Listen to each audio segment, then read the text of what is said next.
네, 다음 소식입니다. 마지막 희망을 갖고 다시 시도했던 경제사회노동위원회 본회의 어제도 결국 무산됐습니다.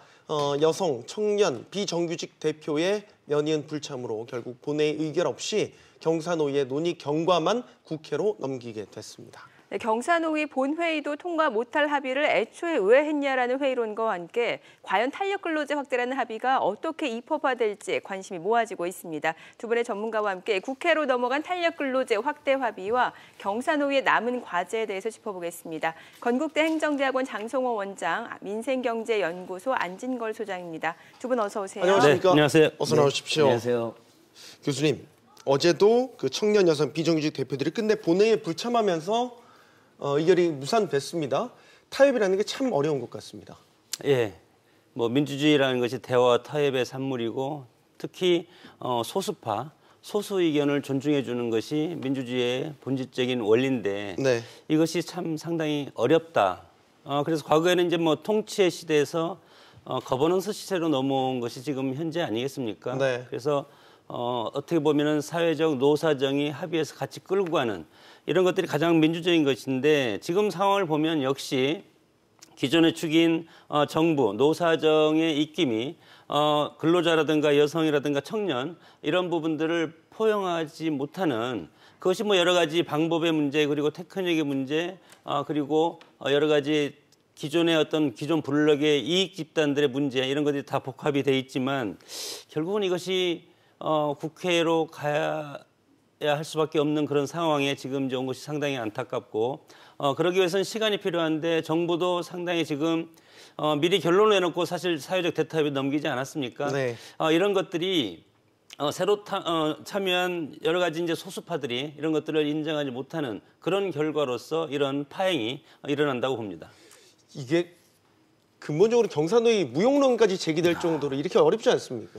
예, 근데 이번에 본회의에 불참한 여성, 청년, 비정규 노동자 대표 3인도 그러니까 주 52시간 근무를 안착시키는데 오히려 그걸 훼손한다 그 취지를 그래서 탄력근로 확대를 반대한다는 의견을 밝히면서도 노사정이라는 이 사회적 대화틀 합의 틀이 훼손돼서는 안 된다. 본인들이 불참하긴 했지만 그런 뜻을 강하게 밝혔거든요. 네. 그래서 경사노위가 지금 굉장히 이태로운 상황인 건 맞지만 저는 이런 사회적 대화틀, 대타협의 틀이 훼손돼서는 안 된다고 생각합니다. 네. 불참한 3인도 본인들이 본회의에서의 의결권이 있는데요.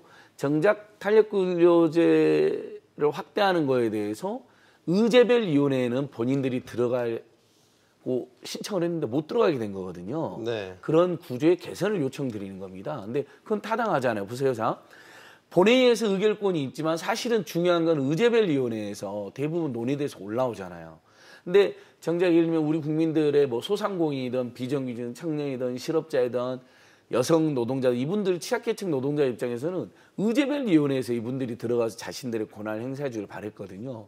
그래서 그걸 개선해달라고 했는데 안 된 채 본회의에 올라온 거고 본회의에서 만약에 표결하면 이분들이 지는 겁니다. 왜냐하면 의제별위원회에서 합의가 되고 올랐기 때문에. 물론 이제 의제별위원회 합의를 존중해야 된다는 지적도 당연히 있을 수 있습니다만 그래서 3인이 굉장한 고심을 많이 했다고 이렇게 저도 들었습니다. 그래서 노동계의원 5명 중에서 과반수 이상이 참여해야 되거든요. 왜냐하면 그런 규정도 해놨겠습니까? 정부, 노사, 의원 중에 과반수 이상이 참여해야만 의결이 되게 한 것도 그런 대타협이나 합의를 위해서 그렇게 한 것이거든요. 그래서 이분들이 불참한 뜻은 우리가 헤아려 주되 그리고 이렇게 이태한 거에 대해서 어떻게 개선할 것인지 사회적 지혜를 모으되 다만 경사노위가 해체된다거나 경사노위 틀이 무력화되는 것은 바람직하지 않다 이렇게 생각해봅니다. 알겠습니다. 네, 이제 경사노위 같은 경우는 정말 중요한 것이 1998년 경제 위기 당시에 김대중 정부 때 이것이 만들어졌는데 노사정위원회. 네, 노사정 2007년도에 이제 참여정부 때 이것이 경제사회 발전 노사정위원회로 이것이 이제 명칭이 변경됐다가 그다음에 2018년 11월에 경제사회노동위원회로 명칭이 바뀌지 않았습니까? 정부 입장에서는 이것을 파행책으로 운영하는 것을 결단코 막아야 됩니다. 왜냐하면 민주정부의 어떤 정통성이 있는 이런 제도이기 때문에 그러나 실질적으로 그 내 속내를 들여다보면 상당히 위험스러운 것이 상당히 많다. 최근에 최저임금제와 저는 비슷한 결과가 나올 가능성도 상당히 크지 않나 이렇게 봅니다. 그렇기 때문에 지금 상당히 이제 위기감 어떤 조심스럽게 이것을 전망해야 되는데 네. 특히 이거에 대해서 민주노총이 이거에 대해서 지금 참여하고 있지 않지 않습니까? 네. 만약에 이것이 국회에서 의결이 된다고 하더라도 민노총이 이거에 대해서 반대 투쟁할 가능성이 상당히 크면 결국은 문재인 정부를 지지하는 핵심 축이었던 민노총이 등을 돌린다면 앞으로 상당히 어려워지지 않을까 이렇게 생각이 들고 네. 민노총이 주장하는 그거 아닙니까? 임금 감소, 건강, 일상생활 침해 이런 것이 이제 탄력근로제의 이제 부작용인데 네. 이런 것이 어떻게 보면은 여기서 일단 합의가 안 되고 국회에서 입법화 된다고 하더라도 이것이 민노총이 투쟁할 수 있는 그런 빌미를 주기 때문에 이것이 정부 입장에서는 이러지도 못하고 저러지도 못하고 그런 지금 상황에 처해 있는 것이 상당히 안타까운 부분이라고 봅니다. 알겠습니다. 네. 자, 그러면 안진걸 소장님께서는 그 청년 여성 비정규직 의원들의 이 본회의 불참을 왜 했다라고 보시는 겁니까? 예, 가장 핵심적인 원인이 방금 이제 경사노위 운영 과정에서 예. 정작 가장 중요한 결정과 초기 논의가 있는 의제별위원회에 이분들이 들어가서 이혼으로도 심지어 참관을 요청했는데도 안 된 부분이 저는 과정에서 문제가 있었다고 생각하고요. 두 번째로는 이번에 이제 직접적인 불씨가 됐던 것이 탄력근로제 학대라는 것입니다. 어렵게 우리 사회가 이제 저녁이 있는 삶이나 주말이 있는 삶을 위해서 주 52시간 이상은 근무해서는 안 된다라는 사회적 대합의를 했는데 이 부분에 대해서 일부 경영계에서 계속해서 개선을 요청하면서 경사노위에서 현행에도 지금 탄력근로를 3개월 단위로 할 수 있게 되어 있는데도 불구하고 이 단위 기간을 6개월로 이렇게 확대하는 것이 무리하게 진행된 측면이 있다고 생각합니다. 물론 저희들도 예를 들면 예외적으로 탄력근로가 3개월이 아니라 어떤 업종에 있어서는 그 예외가 필요하다는 주장에 대해서는 공감을 했습니다. 그래서 네. 차라리 업종별로 예외를 두는 식으로 접근하는 게 낫지 않았겠느냐. 그러니까 근데 그냥 일반적으로 탄력근로의 단위기간을 6개월로 연장을 하게 되면 방금 장성호 원장님께서 말씀하신 것처럼 당연히 노동자들 특히 노동조합도 없었고 보호도 안 되는 여러 가지 취약계층이나 영사합작 노동조합 입장에서는 당연히 이게 노동시간은 더 늘어나고 임금은 오히려 줄어들고 우리 국민들의 건강은 못 지키는 문제가 있을 거라는 지적을 할 수밖에 없고 특히 그 여성, 청년, 비정규 노동자 대표 3인으로 들어간 분들이 바로 그분들을 대변하고 있는 거거든요. 그래서 그분들이 불참해야 되는 가장 큰 이유는 이것을 더 충분히 논의해야 된다. 민주노총도 장소 원장 말씀하신 것처럼 민주노총이 100만 명 가까운 조직원이 있는 이 대조직이 빠진 상태에서 진행이 되고 있는 것도 문제인데 물론 그분들은 민주노총이 들어와야 된다는 호소는 계속 한 분들입니다. 근데 그것이 빠져있는 채 또 이른바 취약계층 노동자 위원 3인이 동의하지 않는 안이 본회의에서 의결될 상황으로 되어 있었거든요. 이제 그 부분에 대해서는 이분들이 도저히 받아들일 수 없었다 이렇게 보고 있습니다. 저 원장님. 네. 그러면 어쨌든 지금 국회로 공을 넘겼습니다. 네. 이 상태로 만약에 국회 입법 과정을 거친다면 나중에 어떤 정치적이 됐던 사회적이 됐던 문제가 불거지지 않겠습니까? 그러니까 여기에 대한 효력을 정당성을 인정하지 않는 뭐 그런 식의 이제 논란이 또 불거질 수 있지 않습니까? 뭐 그런 것도 그런 거지만 지금 환노 위원장이 한국당 의원 아니겠습니까? 네. 그렇기 때문에 이것도 마찬가지로 환노위를 통과하기도 상당히 어려울 뿐더러 환노위를 통과한다 하더라도 아까 제가 말씀드렸듯이 민노총이 반대 투쟁에 나설 것은 저는 뻔한 것이 왜냐하면 이 탄력 근로제만 하더라도 네. 정부에서 사전에 이거에 대해서 기존 3개월인 것을 6개월로 연장하고 당정협의를 통해 결정을 한 것을 사회적 대타협이라는 명분으로 여기에 넘기지 않았습니까? 네. 그러면 이분들이 이것을 해주면 또 예를 들어서 청년 여성 비정규직에 가서 또 욕을 먹을 것이고 또 해주지 않으면 사회적 대타협이라는 그런 명분에 걸맞지 않는 그거의 시대적인 어떤 흐름에 반대한다는 그런 비난을 받을 것이고 이렇기 때문에 이것이 결정을 할 수 없다고 봅니다. 그렇기 때문에 이것을 공을 넘긴 것이 그러면 국회에서 해라 차라리 이런 식으로 해서 국회에 공을 넘겼는데 네. 그러면 국회에서도 이것을 타협을 할 수가 있을 것인가. 틀림없이 한국당 같은 경우는 이것에 지금 이제 김학용 위원장인데, 환노위원장이 김학용 위원장을 비롯한 한국당 의원들이 이거에 대해서 봐라. 과거에 최저임금제도 좋다고 해서 우리가 해서 합의를 해서 최저임금법을 시행했는데 네. 결국은 결국은 실업이 양산되고 정말 근로자들이 피해보고 있지 않냐. 이런 것들이 상당히 국회에서도 격돌할 가능성이 상당히 큰 겁니다. 그리고 또 중요한 것은 뭐냐면 이것이 국회를 통과를 해서 입법화된다고 하더라도 네. 이 합의가 되어도 근로기준법이 정한 절차에 따라서 시행하는 사업체에만 해당이 되는 것이지 모든 근로자가 이거에 혜택을 보는 것은 아닌데 이런 상황을 지금 국민들은 모르고 있는 겁니다. 그렇기 때문에 결국은 이것이 통과된다 하더라도 여러 가지 문제점이 상당히 노정돼 있고 정부에서는 그렇지만 이 경사노위라는 것이 김대중 정부부터 쭉 이어온 민주정부의 뚜렷한 어떤 정책적인 색채 아니겠습니까? 네. 어떻게 보면 이것이 협치의 시민사회를 역동적으로 이렇게 정부에 끌어들이는 정책 결정 파트너로 끌어들이는 건데 중요한 것은 협치라는 것은 거수기라든가 둘러리가 아니고 협치라는 것은 권한을 줘야 됩니다. 결정권을 줘야 되고 정말로 사회적 대책기구를 구성하면 거기에서 입법에 준하는 그런 권한을 줘서 이것이 국회도 같이 넘어가서 같이 공유할 수 있는 그런 권한이 있지 않는 한 이것은 협치라고 할 수 없다. 그렇게 저는 봅니다. 네.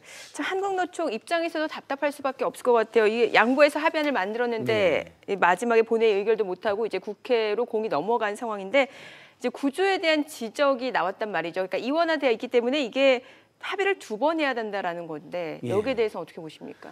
결국 한국노총은 이제 민주노총이 불참한 속에서도 본인들이 사회적 책임 다하겠다고 들어온 것이거든요. 저는 그런 부분은 높이 평가받아야 된다 생각합니다.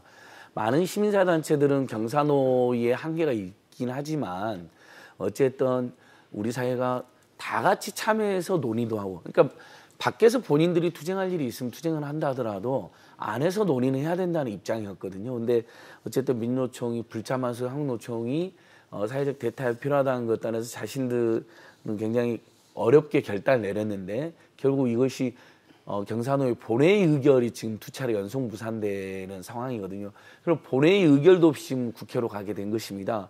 이거에 대해서 당연히 한국노총 굉장히 황당하게 이제 생각하는 것 같습니다.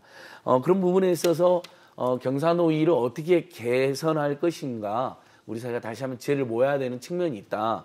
하지만 저는 이제 국회로 이제 간 이 안에 대해서 네. 어쨌든 경사노위에서 논의가 돼서 온 아니기 때문에 기본적으로 존중이 돼야 되겠죠. 근데 동시에 국회라는 곳은 이게 본회의 의결되지 않았을 때의 과정과 그 내용에 대한 검토를 할 수밖에 없는 곳입니다. 최종 네. 입법 권한이 있기 때문에. 그렇다면 왜 여성, 청소년, 비정규직 노동자 대표 3인이 정말 뭐 청와대라든지 노동부라든지 경사노위에서 설득을 했다고 이렇게 알려져 있거든요. 경사노위 본회의에 참여해달라고. 근데 2번이나 고심 끝에 불참할 수밖에 없었는지 국회가 이 부분을 충분히 살펴야 된다고 생각합니다. 어쨌든 탄력근로제를 현행 3개월까지 운영할 수 있는데도 분명히 6개월로 이렇게 제가 느끼기에도 좀 무리하게 연장한 면이 있습니다. 그게 부작용을 이분들이 지적하신 거기 때문에 만약에 경사노위 본회의 의결까지 있었으면 더 모양새는 좋았겠지만 없었다 해도 국회가 다시 한번 이 3인이 불참할 수밖에 없었던 사유와 이유를 귀담아 들어서 일부라도 더 수정돼서 그러니까 어쨌든 취약계층이나 영세 노동자들이 좀 더 보호되는 방향으로 입법이 돼야 되지 않나 이렇게 호소해 봅니다. 정 교수님. 예. 작년 11월에 네. 여야 5당 원내대표가 탄력근로제 통과시키자고 합의했잖아요. 네. 그럼 명분은 만들어진 거 아닌가요? 그러니까 여기서 의결이 되지 않고 왔다고 하더라도 뭐 국회에서 뭐 여야 합의했기 때문에. 과거에 뭐 개헌도 뭐 내각제 합의도 다 합의를 했지만 네. 그것은 국회에서 하는 얘기고 네. 그러나 결과적으로는 이것이 결과물이 나와야 되는 것 아니겠습니까? 문제는 경사노위가 법적 구성이 없다는 것이 상당히 이제 저는 이제 문제라고 생각하고 네. 저는 6개월로 탄력근로제가 6개월로 결정될 가능성이 상당히 크다고 봅니다. 네. 기존에 3개월에서 6개월로 늘린다고 이제 정부안이 이제 가능성이 큰 것이 민노총이나 이런 데서 반대하고 있고 그리고 경영층에서는 1년으로 늘리자고 하는 것 아니겠습니까? 네. 1년과 3개월 사이에 6개월이 가운데이기 때문에 국회에서 극적으로 합의가 된다면 물론 뭐 이 사회적 대책 경사노위에서 이것을 일정 부분 서포트를 해준다는 그런 전제 조건 하에서 네. 국회에서 표결을 처리하든가 여야 간 합의를 해준다면 물론 이 합의에서 결과가 나오면 정부가 책임을 지는 겁니다. 이것이 책임이 상당히 저는 긍정적이고도 부정적이 클 가능성이 상당히 크다. 네. 이런 건 전제로 해서 결론적으로 뭐 방금 우리 앵커님께서 말씀하셨듯이 국회에서 어떻게 되겠냐. 저는 6개월로 이것이 결정될 가능성은 크다. 그렇게 봅니다. 알겠습니다. 네. 그 부분은 그렇게 될 가능성이 높죠. 왜냐하면 예. 경영계는 아까 말씀한 것처럼 계속 12개월, 1년 단위로까지 연장해야 된다. 근데 노동계에서는 3개월 현행 노조의 동의를 거치면 3개월 연장할 수 있는 걸 6개월로 한 거에 대해서 강력히 반대했기 때문에 그 중간이 6개월로 합의될 가능성이 높은데 네네. 제가 다시 한번 말씀드리고 싶은 부분은 본회의까지 본회의 위원들이었는데 어렵게 이분들은 사실 민주노총이 불참을 결정하는 속에서 사실 정통성이 더 있다고 이분들은 민주노총이 더 있다고 생각하는 분들이었다고 제가 보기엔 추정이 되거든요. 근데 민주노총이 불참했는데도 여성 비정규직 청년들 입장을 대변하기 위해서 어렵게 들어갔다 결정한 세 분이었어요. 근데 이분들이 본회의에까지 2번이나 불참을 하면서 이게 대해 항의를 한 거거든요. 그렇다면 저는 국회에서는 당연히 본회의 의결까지 왔으면 그 안을 중심으로 논의를 하는 게 맞지만 이 세 분이 불참까지 하면 소소하고 있는 게 계속해서 현행 탄력근로제 하에서도 3개월까지 늘려가지고 주 52시간 이상으로 최대 일반적인 64시간 많게는 80시간까지 일도 하면서 임금은 더 못 받는 이럴 위험성이 또 계속 지적하시는 거거든요. 네. 그렇게 되면 임금은 안 오르는데 연장 근무 엄청 힘들게 했는데 우리가 흔히 말하는 잔업차라 주말 근무 이런 거 있지 않습니까? 그러면 보통 1.5배, 2배 더 받으니까 더 열심히 하는 거 아닙니까? 근데 네. 임금은 하나도 안 오르면서 이러면 하루에 연장 근무를 8시간에서 더 주 단위도 50시간에서 무려 64시간 많게는 지금 해석상은 80시간도 가능한 거로 되어 있거든요. 이것이 3개월 단위에서 6개월로 늘어나는 것입니다. 그러니까 이분들이 그걸 계속 지적하는 거거든요. 그러니까 저는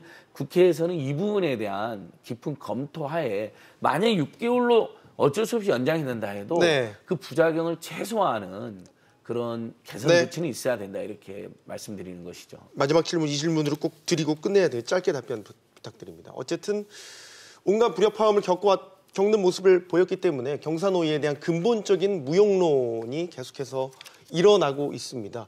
타협이라는 것 자체가 원래 불가능했던 거 아니냐라는 얘기죠. 경사노위 무용론에 대해서 마지막으로 질문 드립니다.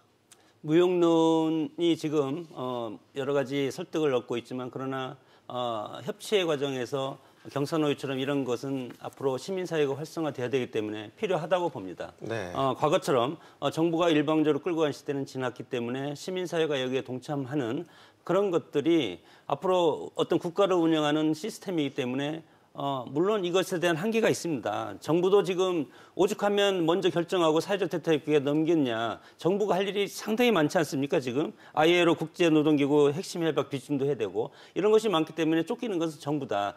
그렇기 때문에 시민사회 이런 과정을 토론 과정을 거치는 것은 시간이 필요한데 그런 것들이 지금 정부는 할 일은 많고 시간이 없기 때문에 이런 것이 쫓기기 때문에 이런 현상이 일어나는 것인데 우리가 점차 어떤 사회적인 협약이라든가 제도가 시스템이 완비가 되면 점차 이런 것들을 저는 확대를 해서 협치의 어떤 그런 방정식이 우리 국정을 운영하는 그런 여러 가지 핵심 포인트로 자리 잡아야 된다고 봅니다. 네, 짧게 부탁드립니다. 예, 저도 경사노위가 지금 이태롭고 국민들이 보기에도 뭐냐 이게 이런 지적이 있을 수 있습니다. 네. 하지만 이렇게 복잡한 현대 자본주의 사회에서 다양한 이해관계층, 특히 소외되거나 취약계층마저들도 그들을 대표해서 이렇게 사회적 협의 그리고 합의를 이끌어내는 기구는 반드시 필요하다고 생각합니다.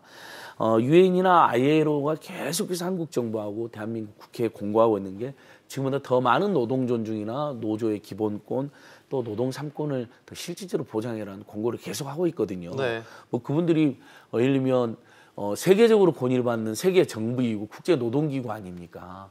그분들 입장에서 계속해서 한국에 여전히 노동 존중이나 노조 활동이 어렵다. 그리고 장시간 저임금 산업재가 심한 나라다. 거기에 대한 대책이 필요하다고 이야기해 주고 있을 때 당연히 경사노위에서 이런 부분들이 충분히 받아들여져야 됩니다. 근데 저는 이렇게 이태롭게 되는 원인 중에 하나가 기계적으로 예를 들면 사용자 측도 의견을 내고 노동자 측도 의견을 내고 그중에 타협을 하는 경로를 밟았기 때문이라고 생각합니다. 사실 유엔이나 ILO가 공고하는 부분이라든지 우리나라의 노동 존중이나 노조의 기본권 약한 걸 감안하면 노동자들이 양보를 하는 것이 많아야 되는 게 아니라 사실 사용자나 사용자 강자들이 양보가 더 많이 있어야 더 좋은 타협이 이루어질 수 있는데 그런 문화가 없다 보니 이번에 좀 삐걱거렸다고 생각하거든요. 그럼에도 불구하고 경사노예 틀은 더 발전해야 되고 저는 정부도 너무 조급하게 이걸 운영해서는 안 된다. 충분히 노동자들의 대표들, 다양한 계층의 노동자들과 사회약자들의 입장이 충분히 반영될 수 있는 구조를 더 만들게 노력해야 된다. 그러면 언젠가 빛을 더 발할 것이다 이렇게 생각해 봅니다. 알겠습니다. 건국대 장성호 행정대학원장, 안진걸 민생경제연구소 소장과 이야기 나눠봤습니다. 두 분 고맙습니다. 잘 들었습니다. 고맙습니다.